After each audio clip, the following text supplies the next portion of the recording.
জীবন কত ব্যস্ত জীবন, যন্ত্রণা ভরা এই সাধের ভুবন। হায় রে জীবন কত ব্যস্ত জীবন, যন্ত্রণা ভরা এই সাধের ভুবন। বাঁচার জন্যে মানুষ করছে লড়াই, করছে কত না ধান্দা।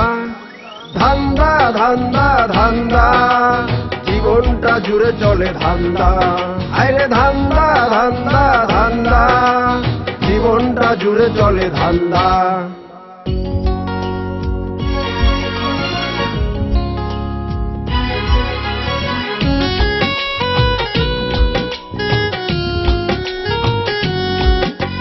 রূপ দেখে প্রেম করে ঘর ছাড়ে, তারপরে সেই প্রেম ভুল হলে দিন রাত কেঁদে মরে।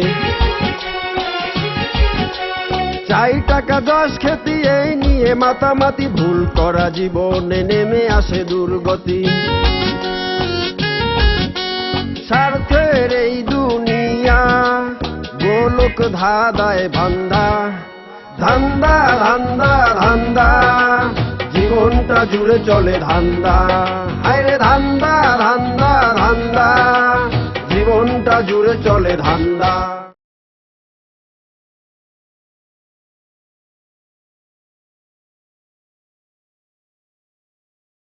যাই বলো বন্ধু, আমি আর এইখানে নাই, একদম নাই। আমার এগুলো একদম ভালো লাগতেছে না। আমি একেবারে সোজা গ্রামে চলে যাবো। গ্রামে যা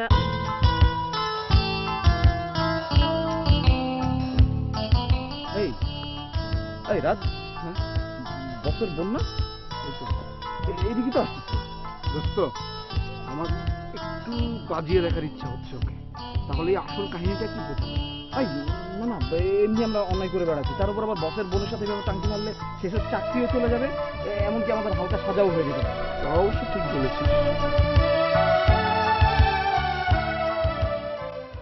তো আমাদের যেটা করতে হবে, আমাদের এই জবটা ছেড়ে দিতে হবে। এবং আমি ডিসাইড করে ফেলেছি যে আমি এখন গ্রামে যাব। গ্রামে আসসালামু আলাইকুম। আমরা তো মাঠে না, আমরা হচ্ছে গাছতলায়, বলতে পারেন আপনার জন্যই অপেক্ষা করছিলাম। আপনার জন্য অপেক্ষা করছিলাম। সত্যি কথা বলতে কি, না না না, আপনার জন্য অপেক্ষা করছিলাম না। ও হয়েছে কি, এই যে এখানে এখানে এখানে হাওয়া খেতে এসেছিলাম। হাওয়া। এই তুই এসব কি বলিস? হ্যাঁ, আপনারাও তো দেখছি আমার মতো। হ্যাঁ, আপনার মতো মানে? এই মানে বুঝলেন না, ওই যে মেলি দোষ। মেলি দোষ মানে কি বলছেন আপনি সব? হ্যাঁ ঠিক আছে বলছি। এই শুনুন, আপনি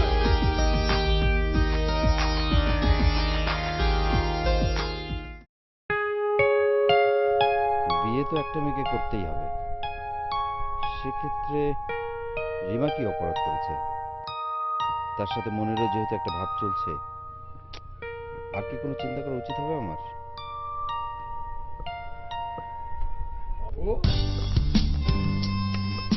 কি ভাবছো? কোনো সমস্যা?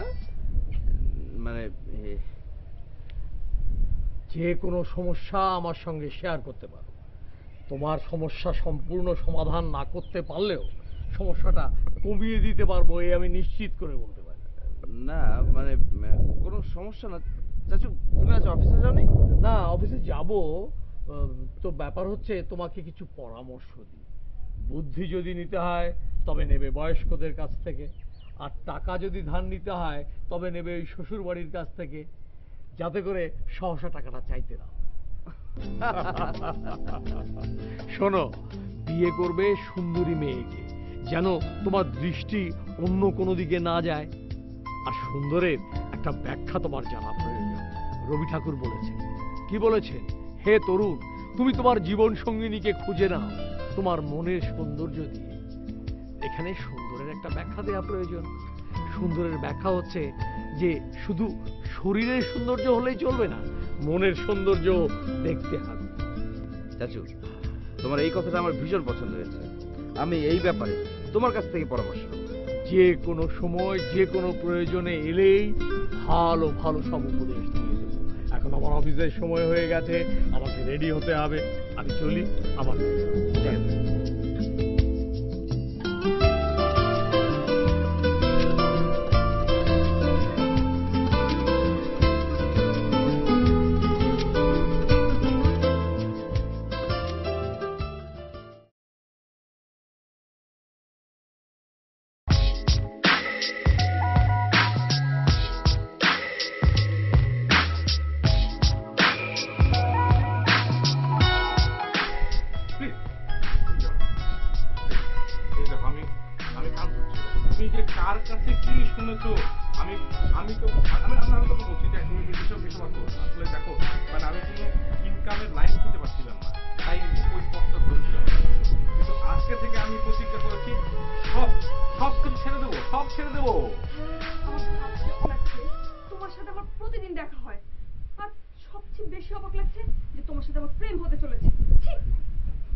ছি ছি বলো না। দেখো আমি কিন্তু পরিস্থিতির শিকার, যেভাবে পরিস্থিতির শিকার হয় অবলা নারীরা, ঠিক সেই রকম। খবরদার, নারীদের সম্পর্কে একটা বাজে মন্তব্য করবে না। নারীরা এখন আর অবলা নয়, যথেষ্ট সবল। এই জন্য তো আমি আবার দেখো আবার কান দিচ্ছি। আর তোমার সামনে না এইভাবে কাস্টমার হিসেবে দাঁড়াতে না আমার খুব লজ্জা করছে। লজ্জা করছে, এখন খুব লজ্জা করছে না? মানুষের সাথে চিট করতে লজ্জা করে না? দেখো আমি যে চিটটা করেছি না, সে থেকে যে টাকাটা পেয়েছি আমি কিন্তু সব মানে ফেরত দিয়ে দিয়েছি, ফেরত দিয়ে দিব। সত্যি বলছো? তোমার কাছ থেকে কাজটা করেছি। তুমি জানো আমি কত কষ্ট পেয়েছি। আমি খুবই শক্ত।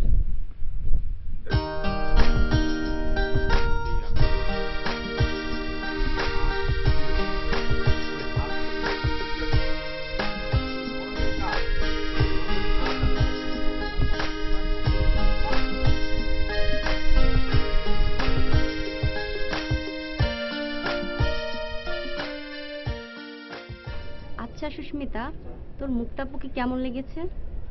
অনেক বেটার, অনেক ভালো। এরকম একটা ভাবি আমাদের দরকার ছিল, যে আমাদের মা এবং ভাইয়াকে টেক কেয়ার করতে পারবে। হ্যাঁ ঠিকই বলেছিস, অনেক ভালো।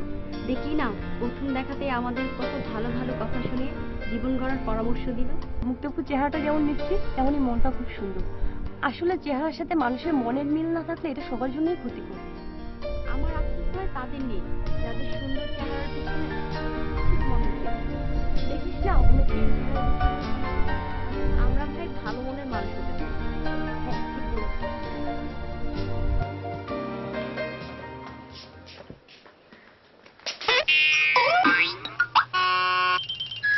তিশা, বাইরে যাচ্ছে বুঝি?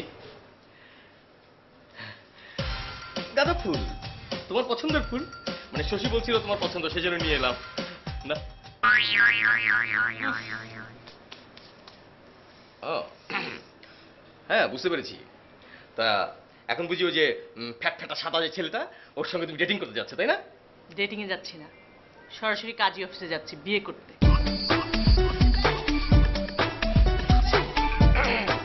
কাজী অফিস? আঙ্কেল, আঙ্কেল সর্বনাশ হয়ে যাচ্ছে আঙ্কেল।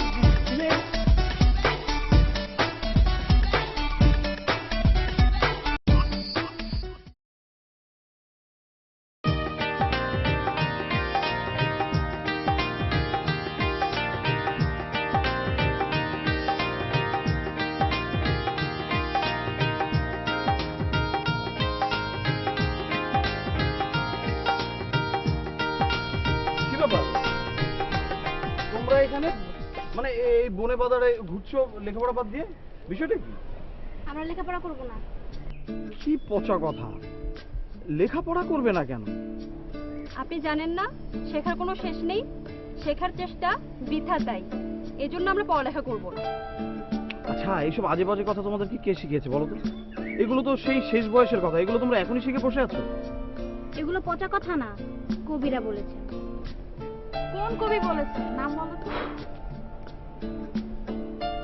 কি বলো? তা তো বলতে পারবে না, কিন্তু এই পচা কথাগুলো শিখে বসে আছো তোমরা। একটা কথা বলি, মন দিয়ে শোনো। এটা হচ্ছে জ্ঞান গরিমার কথা। লেখাপড়া মন দিয়ে করো, ঠিক আছে? পড়ালেখা না করলেও বড় হবে। ও, পড়ালেখা না করলেও বড় হবে, ওকে।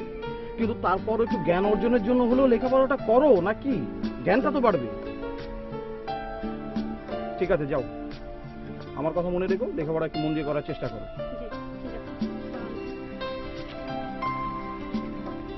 কি অদ্ভুত, অদ্ভুত গ্রাম, অদ্ভুত মানুষ, অদ্ভুত লেখাপড়া করবে না। শিট। একটা বিষয় খেয়াল করেছো? আগে কিন্তু ভালো মার্কসের পেছনে ছাত্রছাত্রীরা দৌড়াতো, আর এখন ভালো মার্কসই ছাত্রছাত্রীদের পেছনে দৌড়াচ্ছে। তারপরও ছাত্রছাত্রীরা তা ধরতে পারছে না। আরেকটা বিষয় খেয়াল করে দেখো, এই যে গ্রাম, এই গ্রামে কিন্তু শিক্ষার আর এমনিতেই কম। সো আমাদের কি করতে হবে? আমাদের এই নিরাশা এনজিও থেকে আরেকটা প্রজেক্ট ধরতে হবে। সেই প্রজেক্টটা হচ্ছে লেখাপড়া। এই গ্রামের মানুষকে শিক্ষিত করার দায়িত্ব আমাদেরকে নিতে হবে। আমরা যেহেতু এখন ভালো কাজে হাত দিয়েছি, তো এই কাজটা আমাদের দায়িত্বের মধ্যে বর্তায়। কি আমরা পারবো না এটা করতে? সো এখন যেটা করি সেটা হচ্ছে যে আমাদের যে দু বন্ধু আছে তাদেরকেও বোঝাই যে হ্যাঁ চলো আমরা কিছু ভালো কাজে শরিক হই, কিছু ভালো কাজ করার চেষ্টা করি।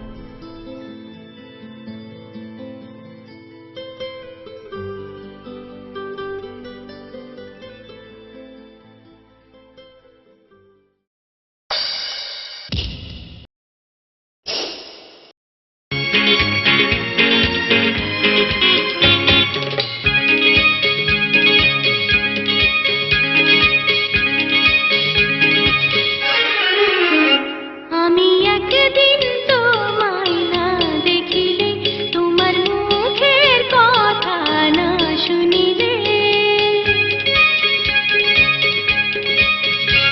আমি একদিন তোমায় না দেখিলে, তোমার মুখের কথা না শুনিলে, পরাণ আমার রয় না পরাণে। আমি একদিন তোমায় না দেখিলে, তোমার মুখের কথা না শুনিলে, পরাণ আমার রয় না পরাণে।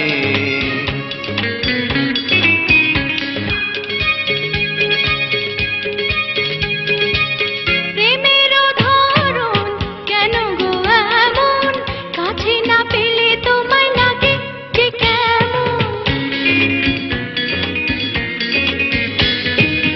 প্রেমের ধরন কেন গো এমন, কাছে না পেলে তোমায় লাগে যে কেমন। বিরহে পুড়িয়া অন্তর খাঁটি করিয়া, বিরহে পুড়িয়া অন্তর খাঁটি করিয়া, পাবে যে সুখ মিলনে। তুমি আমার সুখ তো জীবনে। আমি একদিন তোমায় না দেখিলে, তোমার মুখের কথা না শুনিলে,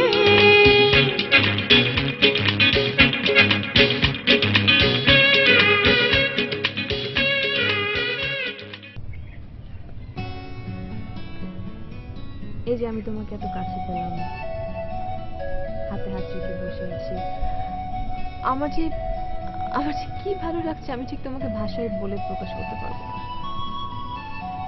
যে কথা ভাষায় প্রকাশ করা যায় না, সেটার সিম্পটম কিন্তু এক্সপ্রেশনে প্রকাশ পায়। তোমাকে তো দেখে সেরকম লাগছে না। আমি তোমাকে এত রোমান্টিক এত সুইট একটা কথা বললাম, তুমি এটা অ্যাকসেপ্ট করতে পারলে না? আরে বাবা, রেগে যাচ্ছ কেন? I am just kidding. আমি তো জানি তুমি আমাকে কতটা ভালোবাসো। তুমি বলো, তুমি কখনো আমাকে ছেড়ে যাবে না? তুমি জানো তোমাকে নিয়ে আমি কত স্বপ্ন দেখেছি, মনে মনে আমাদের কত ঘর রেখেছি। মনে মনে রাখলে কেন? আমি তো সরাসরি বাস্তবে রাখতে চাই, সুখের ঘর বাঁধতে চাই। অবশ্য যদি তুমি অনুমতি দাও। বোকা, সবসময় সবকিছুর অনুমতি চাইতে হয় না, মাঝে মাঝে সবকিছু বুঝে বুঝে করতে হয়। বুঝেও কখনো কখনো অনুমতি চাইতে ভালো লাগে, শুনতে ভালো লাগে, মনে হয় শুনতেই থাকি শুনতেই থাকি। তুমি না, তুমি এত বাচ্চা পোলাপানের মতো করো। আরে বাবা, আমরা তো এখন বড় হয়েছি, তোমাকে তো বুঝতে হবে না। তুমি আসো না, প্রেমের ক্ষেত্রে বড় ছোট, রাজা বাদশা, ধনী গরিব, ফকির মিসকিন, পিয়ন ড্রাইভার, আচ্ছা আচ্ছা আচ্ছা আচ্ছা, তারপরে তো কি বুঝলাম, তো পরে কি? সবাই হচ্ছে সমান। এই একটা কথা বলার জন্য এত উদাহরণ, তুমি এত উদাহরণ দিতে পারো। তুমি একটা মানে আমি একটা তুমি একটা মানে একটা তুমি একটা কি ভালো ছেলে? মোটেই না। আমি একটা মোটেই না।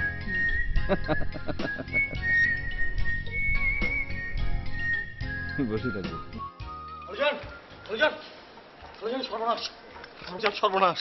কি হয়েছে? তিশা তো সর্বনাশ করেছে। কি করেছে?